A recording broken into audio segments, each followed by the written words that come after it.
कैसे हैं? My self number विश्वास और मैं आप सभी का घड़ी पाठशाला में स्वागत करता हूं। तो आज हम लोग यहाँ पे सीखने आए हैं how to balance a chemical equation. 10th का ये बहुत ही इंपॉर्टेंट टॉपिक है, तो आप लोग यहाँ पे कॉन्सेंट्रेट कीजिए, फोकस कीजिए। आज का लेक्चर जो है बहुत ही मजेदार होने वाला है, बस आप कॉन्सेंट्रेट होके इसको देखते रहिए। तो टॉपिक में यहाँ पे मेंशन करता हूँ how to balance a chemical equation.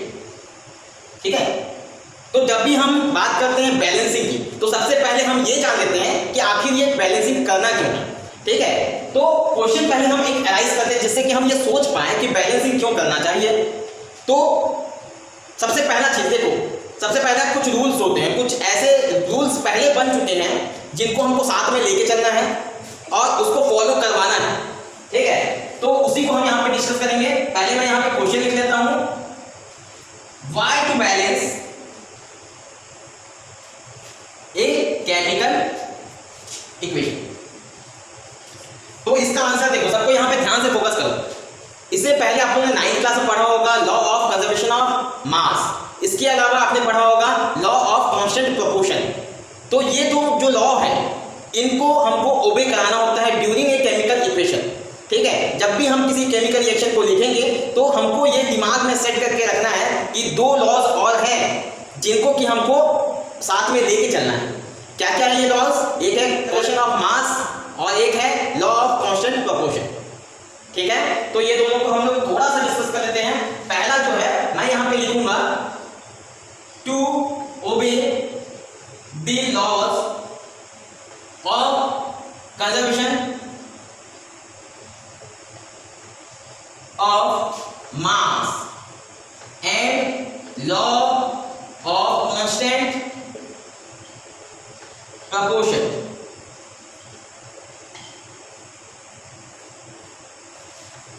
तो to obey the laws of conservation of mass and law of constant proportion, जब हम ये दोनों लॉ को ओबे करेंगे तो हमको कहीं ना कहीं जो है हमारा इक्वेशन को बैलेंस करना पड़ेगा। तो पहले हम इन दोनों लॉ को वेरी क्विकली एक बार रिवाइज कर लेते हैं क्या है। तो पहला जो हमारे पास law of conservation of mass, law of conservation of मास।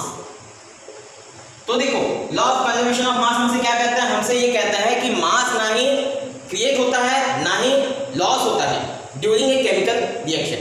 जब भी कोई एक केमिकल रिएक्शन करवाएंगे तो ना ही मास वहां पे जनरेट होगा और ना ही मास वहां पे खत्म होगा या वो लॉस होगा। समझ में आ गया? तो जब मास जो है वो कंजर्व है तो हमको किसी इक्वेशन में भी तो ये बताना होगा ना कि मास जो है वो कंजर्व है, मतलब जितने एटम्स रिएक्टेंट साइड में होंगे उतने ही एटम हमको कहाँ दिखाने होंगे? प्रोडक्ट साइड में भी दिखाने होंगे। चलो बढ़िया। अगर मान लो हम लॉ ऑफ कंजर्वेशन ऑफ मास को फॉलो करवाते हैं तो एक तरीके से देखो, यहाँ पे अगर हम बात करें तो H2 plus O2 gives you H2। मान लो मेरे को ये बैलेंस कराना है तो मैं यहाँ पे क्या करता हूँ? चलो यहाँ पे हाइड्रोजन के जो है क्या है? 2 एटम है। ऑक्सीजन के भी यहाँ पे कितने एटम है? 2 एटम है। यहाँ पे हाइड्रोजन के कितने एटम है? 2। ऑक्सीजन के कितने एटम है? 1। तो यहाँ पे अगर हम देखेंगे, देखो हाइड्रोजन के कितने एटम है? 2 और ऑक्सीजन के नीचे कुछ नहीं लिखा है, दैट मींस ऑक्सीजन का 1 एटम। तो हाइड्रोजन को ऐसा कर देते हैं, ऑक्सीजन ऐसा, तो ये देखो हाइड्रोजन हो गया और ये ऑक्सीजन। समझ में आ गया? तो क्या ये बैलेंस हुआ? नहीं। देखो यहाँ पे 3 यहाँ पे एटम दिखाई दे रहे हैं, यहाँ पे 4 है। ऑब्वियसली इस साइड जो है वेट ज्यादा होगा, इस साइड का वेट कम होगा, तो इसको बैलेंस करना है। तो चलो मेरे दिमाग में एक आइडिया है, मैं क्या किया, इसको O2 कर देता हूँ, तो यहाँ पे एक और एटम लगा दी, हो गया, बैलेंस हो गया। नहीं, गलत, ऐसा नहीं होगा। क्यों नहीं होगा? क्योंकि यहाँ पे हमको एक सेकेंड लॉ के बारे में सोचना है, लॉ ऑफ कांस्टेंट प्रोपोर्शन। तो ये इक्वेशन से मैं ये बताना चाहता हूँ कि जब भी H2O2 मतलब हाइड्रोजन एंड ऑक्सीजन का रिएक्शन कराएंगे तो यहाँ पे हमको वाटर का फॉर्मेशन होगा। वाटर जब भी लिखेंगे मतलब H2O ही होगा। इस फॉर्मूला को हम चेंज नहीं कर सकते। ये जो केमिकल फॉर्मूला है वाटर का, इसमें कोई छेड़खानी नहीं करना है। समझ में आ रहा है? तो ये है हमारा law of constant proportion. Law of constant proportion यही बताता है कि जितने भी दुनिया में केमिकल सब्सटेंसेस हैं उनका कोई एक फिक्स्ड प्रोपोर्शन होता है और इसी के प्रोपोर्शन के बेसिस पे हम क्या करते हैं? उसका केमिकल फॉर्मूला बनाते हैं। तो केमिकल फॉर्मूला को डिस्टर्ब नहीं करना है। समझ में आ रहा है? तो क्या करें क्या करें क्या करें क्या करें? अब यहाँ पे आता है कोफिशिएंट का। तो यहाँ पे हम क्या करें? कोफिशिएंट लगा सकते हैं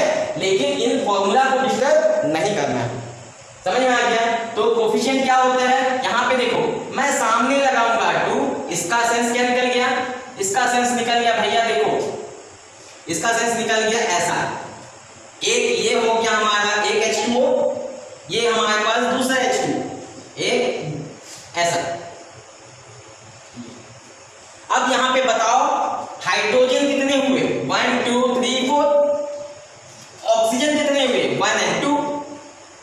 अब तो गड़बड़ा गया भैया, क्योंकि यहां पे देखो वेट ज्यादा हो गया, क्योंकि यहां पे टोटल कितने हो गए 1 2 3 4 5 6, और इधर साइड देखेंगे तो 1 2 3 4। अब क्या करेंगे हम लोग, यहाँ पे कोफिशिएंट लगाए थे, अब यही कोफिशिएंट यहाँ पर कहीं एडजस्ट हो पाएगा क्या, देखते हैं। ठीक है, तो यहाँ पे देखो एक H2O, ये दो H2O यहाँ पे हमने बोल दिया। यहाँ पे ऑक्सीजन कितना है, एक ऑक्सीजन है। यहाँ पे देखो दो एटम थे ऑक्सीजन के, यहाँ पे दो एटम हो गए, चलो ये तो ठीक है, बढ़िया है। हाइड्रोजन को चेक करते हैं, हाइड्रोजन यहाँ पे दो है, यहाँ पे दो, मतलब टोटल 4 हो गए। इस तरफ देखेंगे तो हाइड्रोजन कितने हैं, सिर्फ 2 है, सिर्फ 2। मतलब और अगर एक हाइड्रोजन मॉलिक्यूल आ जाए, H2 आ जाए, तब तो बात बन गया, बराबर हो गया। तो देखो हम यहाँ पे क्या करेंगे, कितने हो गए 2, तो इसके सामने लगा देंगे 2, तो 2H2 plus O2 gives you 2H2O। और यहाँ पे अगर हम एटम को देखें तो 1 2 3 4 5 6, जहाँ पे 4 हाइड्रोजन के थे, यहाँ पे भी अगर देखें रिएक्शन के जो एरो की इस तरफ है, वहां पे अगर देखें तो यहाँ पे भी टोटल 1 2 3 4 5 6 एटम है, जिसमें कि 4 जो है वो हाइड्रोजन के एटम है। तो इस तरीके से हमने क्या किया, law of mass of conservation, इसको भी हमने फॉलो किया, साथ ही साथ हमने लॉ ऑफ कांस्टेंट प्रोपोर्शन, इसको भी हमने साथ में फॉलो किया। क्लियर है, क्लियर है, समझ में आ गया कि हम लोग बैलेंस क्यों करवाते हैं। बैलेंस इसलिए करवाते हैं क्योंकि इन दोनों लॉ को हमको ओबे कराना होता है। और कैसे कराएंगे, कोई भी केमिकल फॉर्मूला को डिस्टर्ब नहीं करेंगे, कोफिशिएंट लगाएंगे। देखो इसको हम बोलते हैं कोफिशिएंट। अब कोफिशिएंट देखो हमको क्या बताता है, एक कोफिशिएंट हमको ये बताता है, एक कोफिशिएंट हमको ये बताता है कि कितने नंबर ऑफ मॉलिक्यूल है या फिर एटम है, जो भी जिसके सामने भी कोफिशिएंट लगेगा उतने वो नंबर हो जाएंगे। ठीक है, तो इस रिएक्शन को अगर हम देखें, यहां पर मैं मिटाता हूं, इस रिएक्शन से हमको क्या पता चला, 2 H2 के मॉलिक्यूल एक O2 के मॉलिक्यूल के साथ रिएक्ट करता है और 2 H2O बनाता है। क्योंकि देखो यहाँ पे कोई कोफिशिएंट नहीं था, इसका मतलब यहाँ पे क्या होगा, ओनली 1 ऑक्सीजन मॉलिक्यूल ही रिएक्ट कर रहा है। समझ में आ गया, कोफिशिएंट लगाना समझ में आ गया, वेरी गुड। तो इसी तरीके से हम क्या करते हैं, पूरे रिएक्शन को बैलेंस करते हैं। समझ में आ गया। अब बैलेंसिंग की बात करते हैं, मिटा दूं इसको मैं। बैलेंसिंग करते समय बच्चों को बहुत सारी दिक्कतें आती हैं, क्योंकि अभी हम लोग कोचिंग जैसे करेंगे ना, तो जो अभी भी सीख रहे हैं, जिनको नहीं आता है, वो क्या होगा, स्टार्टिंग में उनको समझ में नहीं आएगा कैसे करें। बैलेंसिंग करते समय जो है थोड़ा बहुत दिक्कत जाएगा, लेकिन जैसे जैसे ये लेक्चर पूरा खत्म होगा, आप देखेंगे कि आपको पूरा कितना भी टफ क्वेश्चन क्यों ना दे दे केमिकल बैलेंसिंग से रिलेटेड, आप उसको कर लेंगे 100% श्योर। तो देखो यहाँ पे हम बैलेंसिंग क्या बात करें, तो बैलेंसिंग 2 तरीके से हम कर सकते हैं। बैलेंसिंग का जो है 2 तरीके से हम लोग बैलेंसिंग करते हैं। एक होता है हमारा ट्रेडिशनल बैलेंसिंग मेथड, पहला जो है traditional balancing method, traditional balancing method, और जो दूसरा होता है उसको बोलते हैं algebraic balancing method, algebraic balancing method. तो 2 तरीके हम यहाँ पे डिस्कस करने वाले हैं, एक है ट्रेडिशनल बैलेंसिंग मेथड और एक है अलजेब्रिक बैलेंसिंग मेथड। 2 मिनट रुकेंगे भाई, मैं थोड़ा सा इंक डाल लेता हूँ अपने मार्कर में, क्योंकि ये अच्छे से चल नहीं रहे हैं। ट्राई करते हैं, थोड़ा सा इंक डालते हैं, इंक डालने के बाद देखते हैं ये चलता है कि नहीं चलता है। मैंने सुबह भी एक बार डाला था, बट ये अच्छे से पता नहीं वर्क क्यों नहीं कर रहे हैं। आज ये छुट्टी मना रहा है, कोई बात नहीं, हम तो फिर भी काम करवाएंगे क्योंकि टीचर है हम।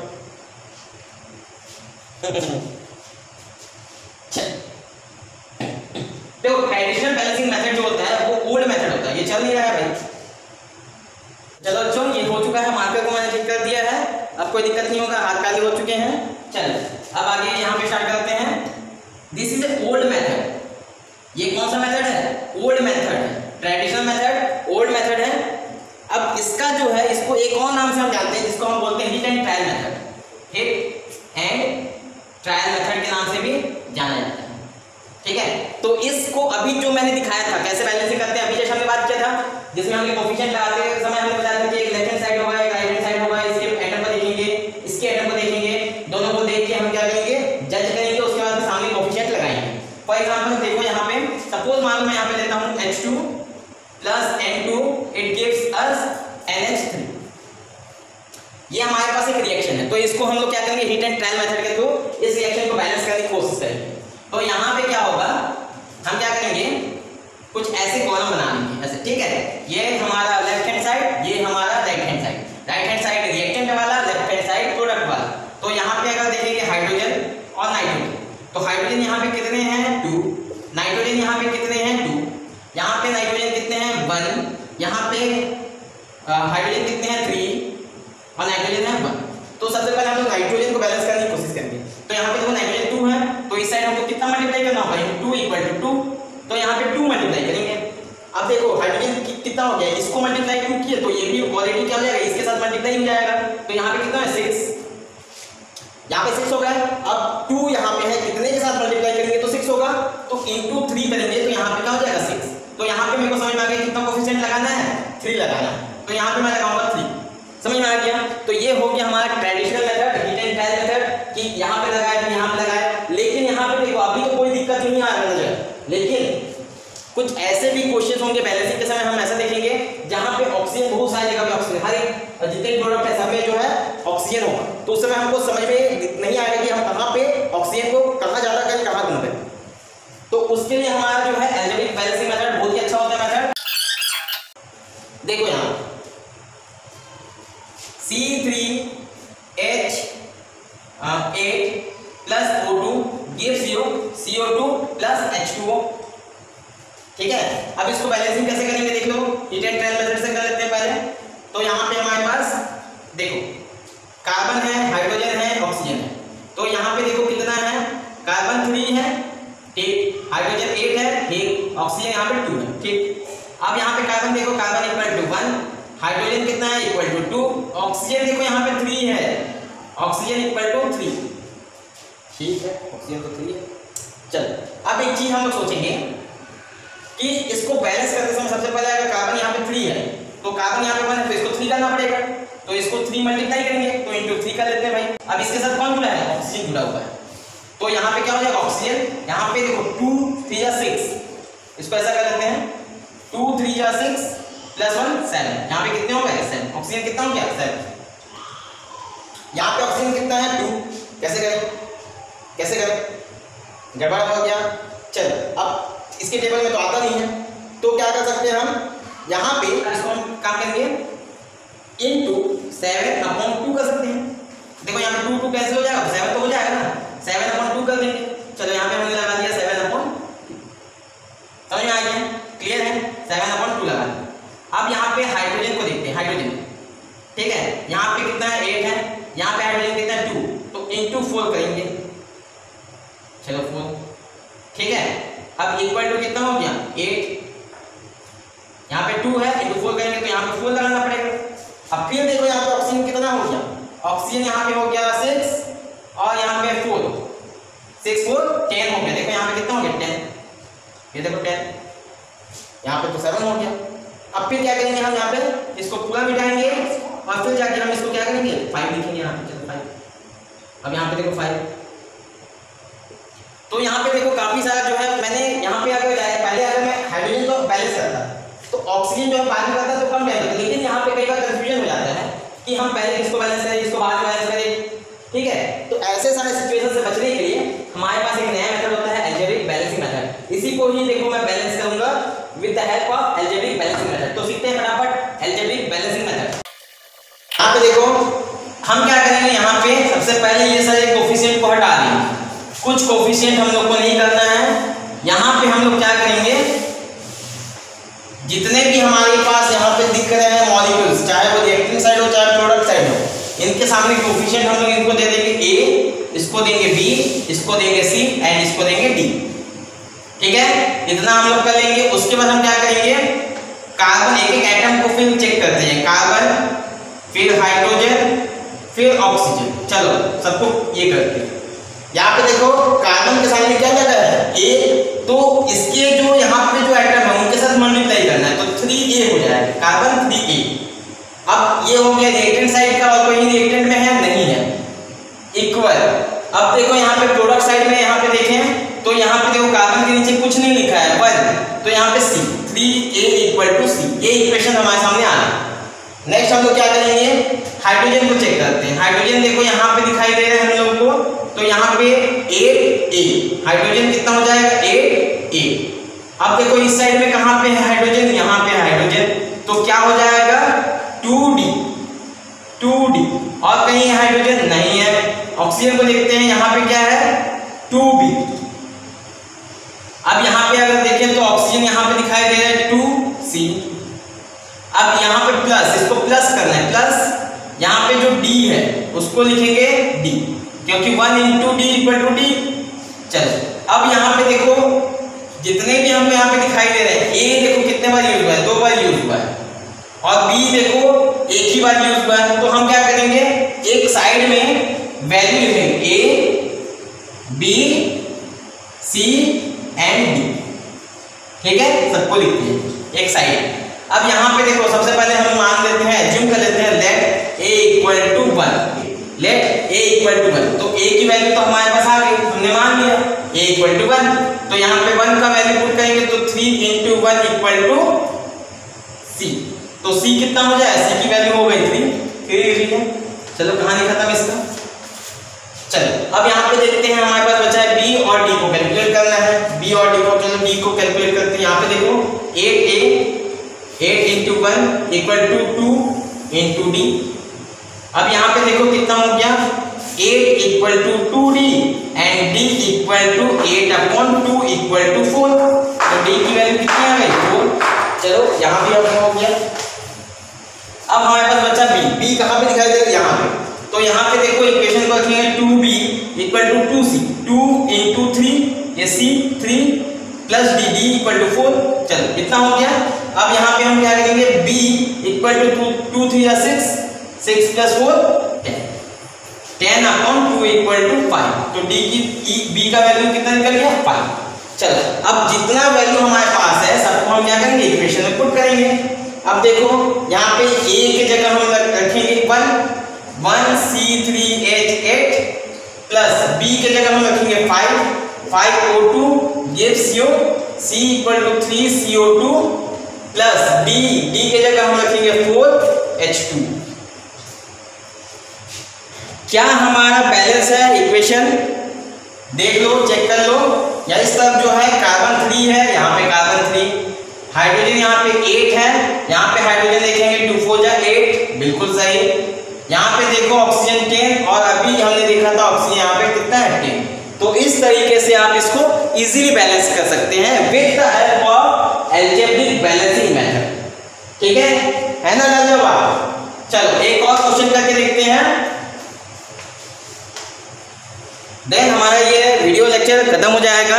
एक क्वेश्चन मैं थोड़ा लेता हूँ, टफ वाला क्वेश्चन लेते हैं, थोड़ा सा टाइम यहाँ पे लगेगा, कंज्यूम होगा, लेकिन आप लोग यहाँ पे सीख जाएंगे, ठीक है। एक क्वेश्चन हम लोग यहाँ पे उठाते हैं, Cu प्लस HNO3। देखो मेथड आप 2-3 बार प्रैक्टिस करेंगे, आप लोगों को बिल्कुल क्लियर हो जाएगा, बहुत इजी मेथड है, कभी गलत नहीं होगा, 100% वो आपको आंसर देगा। बस आपको वैल्यू सही सही पुट करना है, इक्वेशन सही सही आप लोगों को लिखना है। ये हमारे पास इक्वेशन, ठीक है, इसको हमको क्या करना है, बैलेंस करना है। तो यहाँ पे हम क्या करेंगे, सबसे पहले लिख लेंगे सबके सामने A B C D and E। तो यहाँ पे बनाएंगे A B C D and E, इतना आपको करना ही है, ठीक है। नेक्स्ट हम लोग क्या करेंगे, सबको ऐसे जो है कॉपर, उसके बाद फिर हाइड्रोजन, फिर नाइट्रोजन, फिर oxygen, copper hydrogen nitrogen oxygen, ठीक। इतना जो है हमने यहाँ पे लिख लिया। कॉपर देखो A इक्वल टू किसके इक्वल है, यहाँ पर कॉपर जो है C, इसके नीचे कुछ नहीं है, तो हम बोलेंगे A इक्वल टू C, ठीक है, वेरी गुड। हाइड्रोजन जो है यहाँ पे क्या है B, और यहाँ पे देखो हाइड्रोजन कहाँ पे है, यहाँ पे आपको दिखाई दिया तो 2E उसका नाइट्रोजन को यहाँ पे देखो तो यहाँ पे लिखेगा B, चलो, और यहाँ पे नाइट्रोजन को देखेंगे तो देखो नाइट्रोजन यहाँ पे कहाँ पे दिख रहा है C, तो यहाँ पे 2C equal to 2C plus nitrogen यहाँ पे भी है भैया, देखो इसको भी लेना है प्लस ND है, D के नीचे N के नीचे 1 है तो यहाँ पे क्या हो जाएगा D, समझ में आ गया। चल फिर नेक्स्ट हम लोग देखते हैं B, ऑक्सीजन के लिए होगा 3B इक्वल टू, ऑक्सीजन यहाँ पे देखो यहाँ पे है C के पास है, B के पास, सभी के पास, तो यहाँ पे एक एक करके देखते हैं। C तो यहाँ पे 3 2 जा 6C प्लस यहाँ पे देखो खाली एक ही है तो यहाँ पे D हो जाएगा D प्लस E, यहाँ पे देखो कितना है 1 तो E, समझ में आ गया। इतना हम लोग को पहले लिख लेना है। अब उसके बाद फिर देखो यहाँ पे B तीन जगह हमको B दिखाई दे रहा है तो लेट B मान लेते हैं, लेट B इक्वल टू 1। तो सबसे पहले तो हम यहाँ पे B को क्या करेंगे 1 मानेंगे, चलो वेरी गुड, B 1 हो चुका है। अब B को जैसे ही हम 1 करते हैं यहाँ पे E का वैल्यू हमको निकल के आ जाता है, E का वैल्यू कितना आ जाएगा, देखो यहाँ पे B इक्वल टू 2E, तो B इक्वल टू 1 है तो 2E and E equal to 1/2, तो E का वैल्यू कितना निकल के आ गया 1/2। चलो वेरी गुड, E का भी निकल चुका है, काम खत्म हो चुका है E का। चलो इसको भी मैं मिटा देता हूँ, E का काम खत्म हो चुका है, ठीक। अब यहाँ पे देखो हमको फिर अगला जो है कोई भी एक इक्वेशन को उठाते हैं, ठीक है, हम लोग इसको उठाते हैं तो B का वैल्यू यहाँ पे लास्ट में देखो 3B equal to 6C plus D plus E। अब यहाँ पे हमको कौन कौन सा वैल्यू पता है, एक ये वैल्यू पता है, एक ये वाला वैल्यू पता है, तो 3 equal to 6C plus D का वैल्यू कितना है हाफ प्लस E, चलो ठीक है। तो यहाँ पे हाफ को इधर लेके जाएंगे तो क्या हो जाएगा माइनस हो जाएगा, तो 3 minus 1/2 equal to 6C plus E, चलो वेरी गुड। अब यहाँ पे इसको सॉल्व करेंगे, 3 2 जा 6, 6 minus 1 upon 2 equal to 6C plus E, और यहाँ पे आ जाएगा 5/2 equal to 5 upon 2 equal to 6C plus E, 6C plus E। तो एक वैल्यू हम लोग यहाँ पे देखो ले लेते हैं 6C plus E equal to 5/2। चल इतना हमने कर लिया यहाँ पे, ठीक है। और अगर और सिंपल करना है इसको तो आप ऐसा भी कर सकते हो, पूरे इक्वेशन को 2 से मल्टीप्लाई कर दो तो कितना हो जाएगा 12C plus 2E equal to 5, ठीक है। इतना भी आप चाहे तो कर सकते हो, सिंप्लिसिटी के लिए आप इतना कर सकते हो, ठीक है। अब देखो यहाँ पे आगे देखो ये वाला इक्वेशन को उठा लेते हैं, तो यहाँ पे देखो B इक्वल टू हमको पता है 1 equal to 2C plus D। यहाँ पे थोड़ा सा मिस्टेक हुआ, ये E नहीं है ये D है ना, ये क्या है ये D, ठीक है, थोड़ा सा हमने E लिख दिया था, ठीक है, ठीक है। तो यहाँ पे अगर हम देखेंगे तो यहाँ पे देखो 2D है 12C इक्वल टू 5, तो इसको एक काम करते हैं 2 से इसको भी मल्टीप्लाई कर लेते हैं, 2D बराबर हो जाएगा, तो यहाँ पे 2 equal to 2C plus D, इसको पूरे को जो है इंटू 2 कर लेंगे, ठीक है। तो यहाँ पे हमारे पास इक्वेशन निकल के आ गया 2 equal to 2C plus D, ठीक है। अब हम क्या करेंगे, ये जो है इससे इसको हम माइनस कर देंगे, दोनों को एक दूसरे से माइनस करेंगे ताकि हमको C की वैल्यू आ जाए। तो हम बोलेंगे 12C plus 2D equal to 5, और यहाँ पे हमने अभी जस्ट निकाला था 4C है ना, तो 4C plus 2D equal to 2। तो यहाँ पे देखो ये हमने माइनस ये डिवाइड माइनस कर दिया, तो यहाँ पे कितना हो जाएगा equal to 5 minus 2 equal to 3, और 12 से 4 जाएगा तो 8C, और C equal to 3/8, C equal to 3/8,